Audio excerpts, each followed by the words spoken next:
So you may recall last week I said that I wasn't going to really talk about the story of Jesus feeding the 5,000. And in fact, I even said we've been through the Gospel of Mark, and here we are in Mark where that story happens, and it's not actually in the lectionary because it's in the lectionary from the Gospel of John this week. And there's actually a really good reason for that, which I didn't mention, because turns out I am going to talk about it probably repeatedly and at length. And that is that the connection is this. Last week, at the end of the Gospel of our piece of the Gospel of Mark there, we had the story about them going away to a deserted place. And I linked that to Mark's telling of this feeding of the 5,000, where he says, that is the deserted place. I'm sure there's a dessert pun in here somewhere. But anyway, that was the piece of the story I wanted to tell. And this week, we have that very same story from the Gospel of John. And the reason for that is over the next few weeks, we're going to hear from the Gospel of John. And all of what we're hearing from the Gospel of John is built around Jesus referring to himself as the bread of life and what that means. So you can see how the two things connect. So the thing about this story of the feeding of the 5,000 is that it's in all of the Gospels. It's the only miracle story that's in all the Gospels. It's a familiar story to all of us, I'm sure. And not just because it's in all the Gospels, it's a great story. And every one of those Gospels has a different take on it, a slightly different take. Or they've added a feature that isn't elsewhere. And John's right away, if you know the other stories, you can tell he's added a few things, like the fact that it's a little boy that has the loaves and fishes. And that's where it comes from. And you, for yourself, can decide whether or not the little boy offers them up willingly, or whether Andrew goes and says, give me your food. But that's up to you, how you interpret that, because that's the thing I want to talk about today, is the different ways in which we might see this story, despite the fact there is one key element to it that's in all of them. So yesterday was there was a party for Molly's 80th birthday, and some of you were there. Most everybody will know who Molly is because she used to come to church here in Bashaw until she moved, and she's been to Ponoka a few times too because she lives in Rimbey now. And a wonderful person. There were some wonderful people there, and you guys. And it was a wonderful afternoon, and it was just another one of those wonderful examples of how you can bring together a bunch of people who don't really know each other and create a moment in which everyone is just having a good time, right? So I was just standing there yesterday, and a fellow comes up to me, and he says to me, knowing that I'm a minister, he says, can I ask you about a Bible verse? And I'm on high alert right away. Because I'm not really good at memorizing. And if you ask me, I could probably find it pretty quick because I probably know where it is. But if you ask me to quote it directly, first of all, I don't memorize very well. And secondly, it depends on which version of the Bible or which translation you're quoting. And so right away, of course, right away I was like, well, I don't really memorize, but I could probably find it. And he says, well, it's this one. No one comes to the Father but through me. Okay, so how I was on high alert? Now I'm on DEFCON 4. Because, as some of you may know, this particular passage from John's Gospel has got me in trouble before with lots of people because there's different ways, I feel, you can interpret this particular passage. And I like to understand it as meaning, of course, right before that verse, Jesus says, I am the way, the truth, and the life. No one comes to the Father but through me. That's the whole thing. Anyway, so I say to him, because I don't want to get in an argument about it, because that's happened before. I said, well, yes, that's an interesting verse because, it's from that part of John where, and right away I think, don't say anything, just answer his question. And then I think, no, I'm going to dive in this time. I'm going to talk about it. So I did. And I said, some people understand that as meaning Jesus is saying he is the only way. to God. But other people understand it as meaning Jesus is actually saying, when he says, no one comes to the Father through me, what he means is, I am the way, the truth, and the life. In other words, the way Jesus teaches us to live, if it is true and life-giving, is the way. And that means that the way isn't labeled Jesus so much as what Jesus teaches. And that means that other people can be the way. Other figures, other traditions, other faith traditions have their own way that is true and life-giving. And I don't know how long I went on for, but it wasn't very long. Not this long anyway. And he kind of looked at me and went, that's really interesting.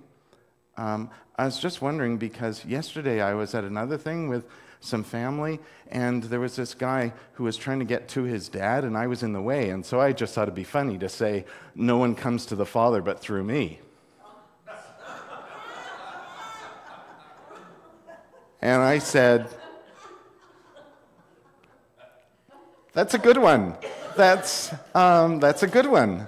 And he said, well, what I was really thinking was, is the verse actually no one comes to the Father or goes to the Father?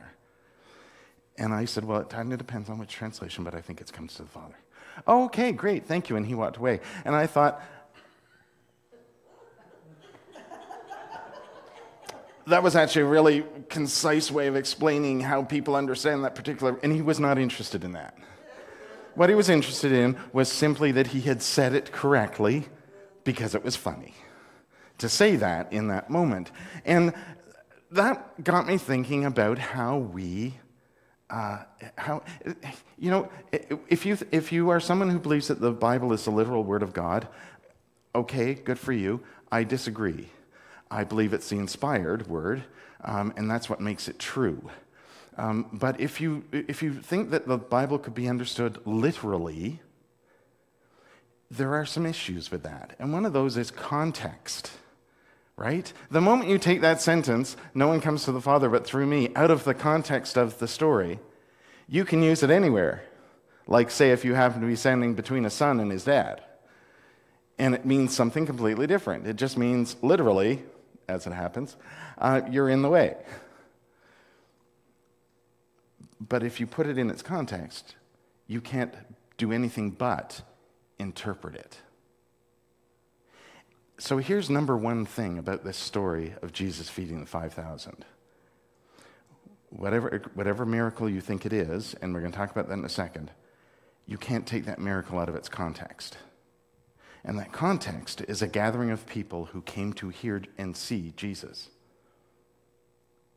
So right off the bat, I would suggest to you that the miracle in the story is not confined to how he fed a bunch of people, but it's the fact that they were there in the first place to hear Jesus and to see what he could do.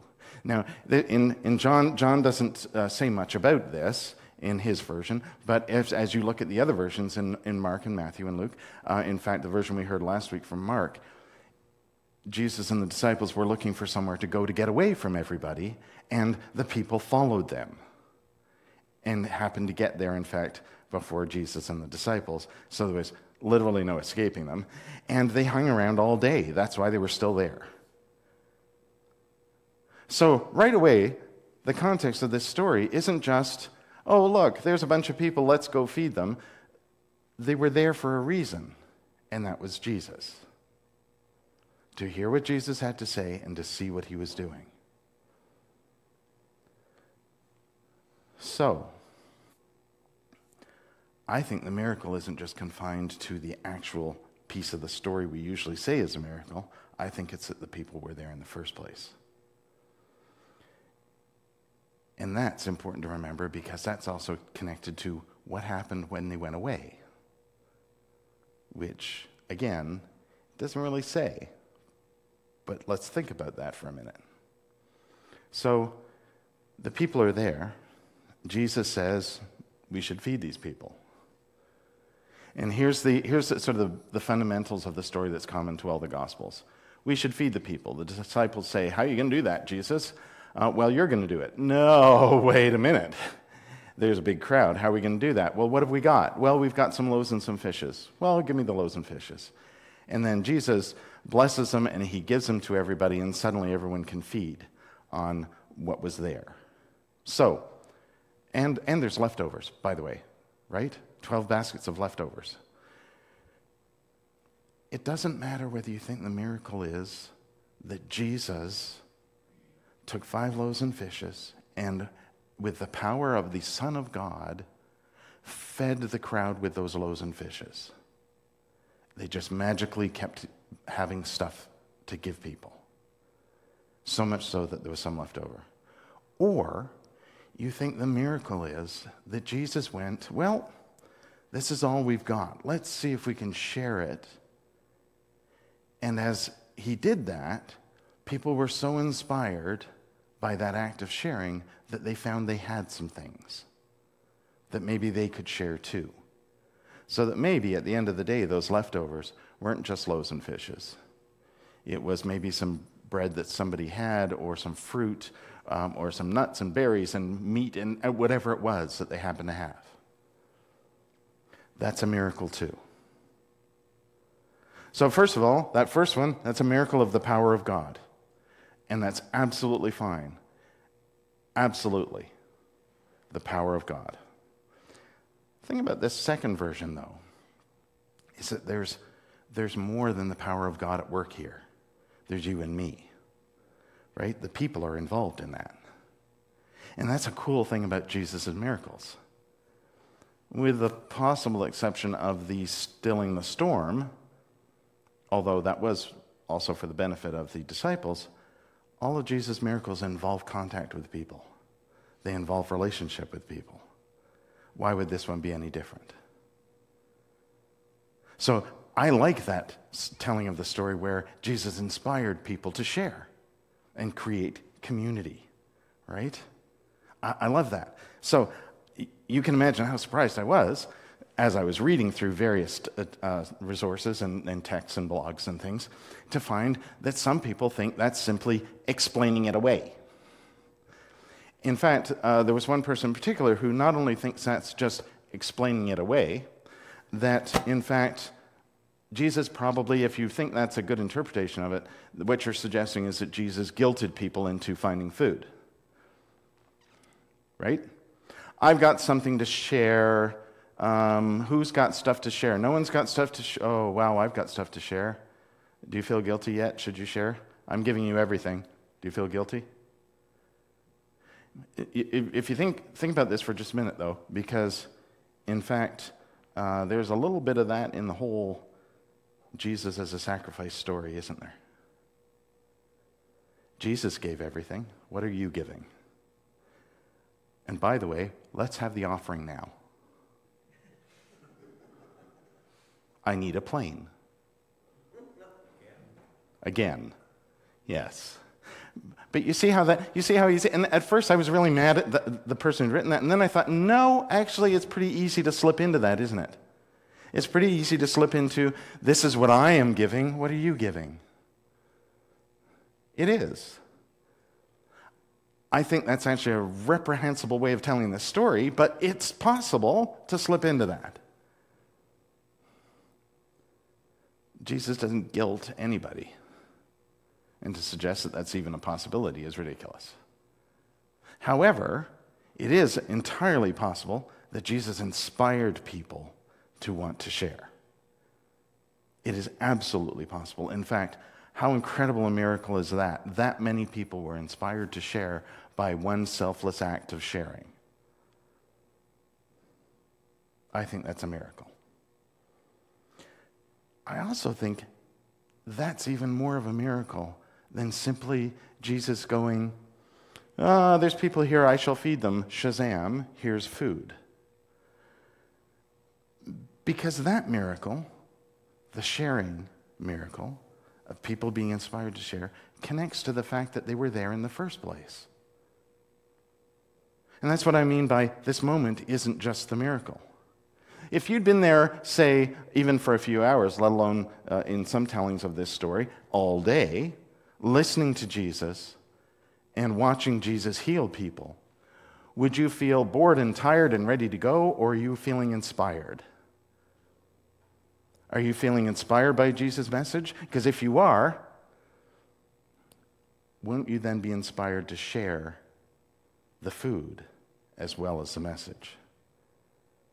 And that's the cool thing about, to me, that's the cool thing about the leftovers. Right? At the end of this story, it says there's 12 baskets full. And by the way, just sidebar, where'd the baskets come from? If nobody had food, where'd the baskets come from? Is that part of the miracle? Details. But think about, where did those go? It doesn't say. Every story says there were leftovers, but it doesn't say where they went. Where do you think they went? Do you think Jesus and the disciples went, hey, we could live off this for a few days, let's go? Or do you think they went, okay, everybody take some when you go, and wait, oh, those people who especially need to take stuff, you definitely come to the front of the line, you take the stuff. Don't you think that's probably what happened? I can't imagine Jesus doing anything else, can you?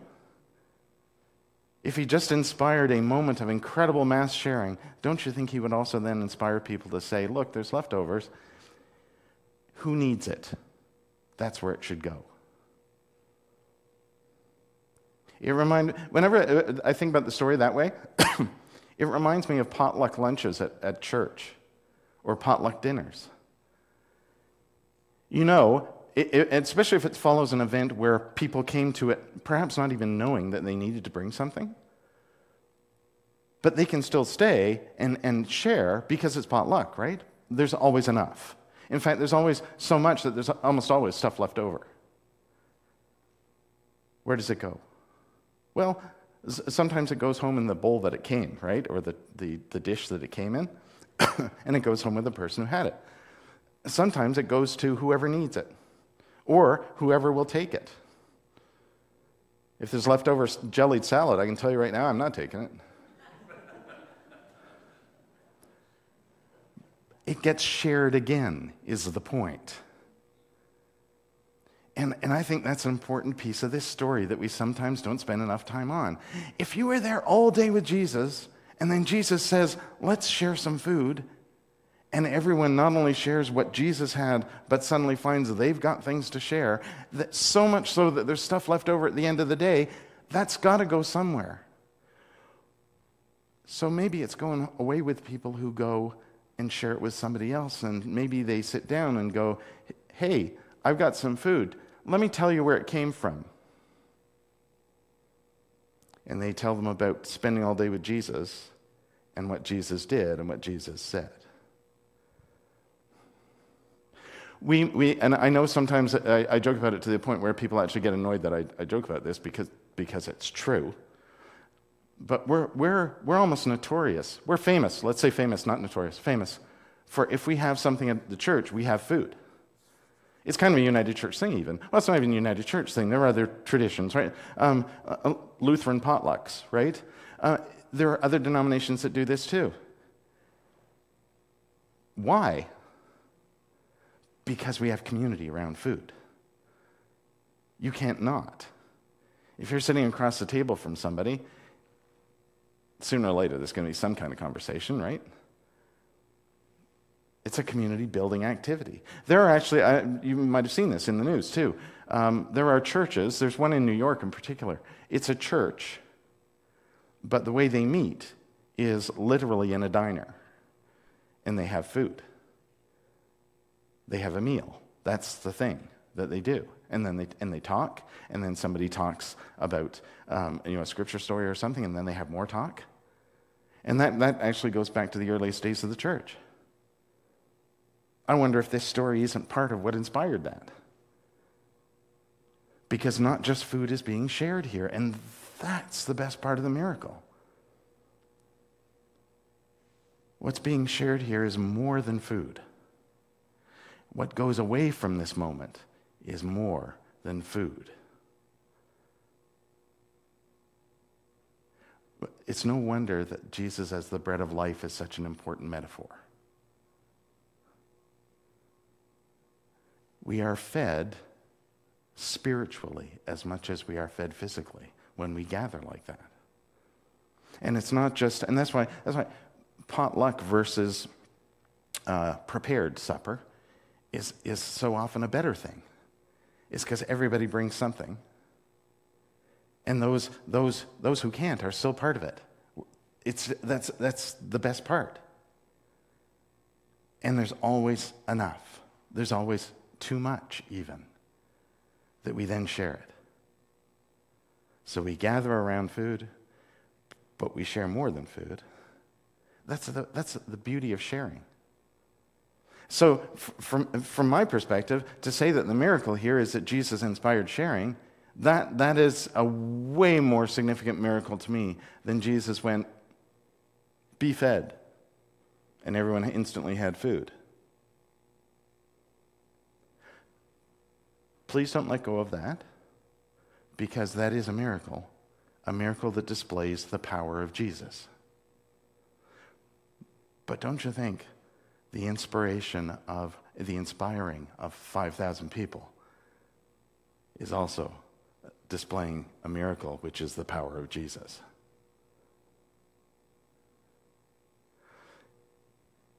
It's so important, whichever version. And by the way, you could write entire books on interpreting each individual telling of this story in the Gospels, because they all have different little bits and pieces. In John's telling of the story, imagine you're the little boy. Not so much that you either gave up or were forced to hand over your food, but you probably went home after that going, let me tell you a story of what happened today. I gave up my loaves and fishes, and it fed everybody. Well, how did that happen, Billy?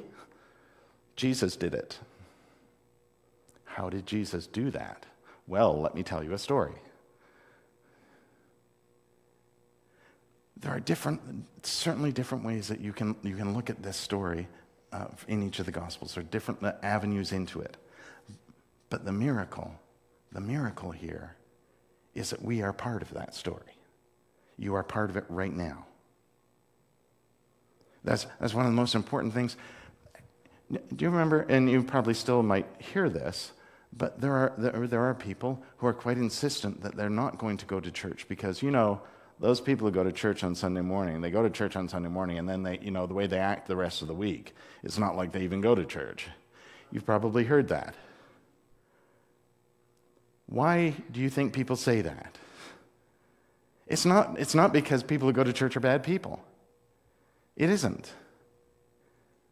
I don't think it is. I think it's because we don't display and share this enough.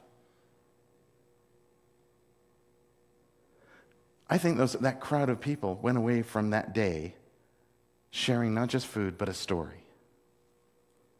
And I think that's what we need to do. I think that's what every church community, faith community has to do. How else will we share the story, first of all? But how else will we inspire others? This is a miracle that gives. It's not just the people in this moment being inspired, it's those they will inspire with this story. And sure, there's going to be people who are going to go, let me tell you the story, and I tell you the story, and somebody's going to go, oh, that didn't happen. No way. Nobody wants to share their stuff like that. Sure, that's going to happen. Don't be disappointed if it does. But that can't stop you from sharing the story. Remember what Jesus said to the disciples when he sent them out? We had this story a few weeks ago. He sends them out in pairs, and he says, you don't need to take anything with you. You just need the story in you. And when you go somewhere, tell the story, share the story with people, share you with people. And if they don't want to hear it, move on. He doesn't say, come back to me because obviously it's not working. He says, move on. Keep telling the story. Here's a crowd of people in this story who experienced something absolutely amazing. Isn't the more amazing thing that they went and then probably went and shared that story with other people? Not just the food, but the story. But don't forget the food. Because that's an important part too. Sometimes when we hear this story, we go, so what you're saying is the important thing is to share the spirituality of Jesus. No, actually, it's also to share the reality, which is people are hungry. Share your food with people who are hungry. That's part of this story too. See, it's not just about the spirituality, it's about the action. It's about the practical application of this miracle. So go and share the story and feed some people. It's the point of this miracle. That's not true.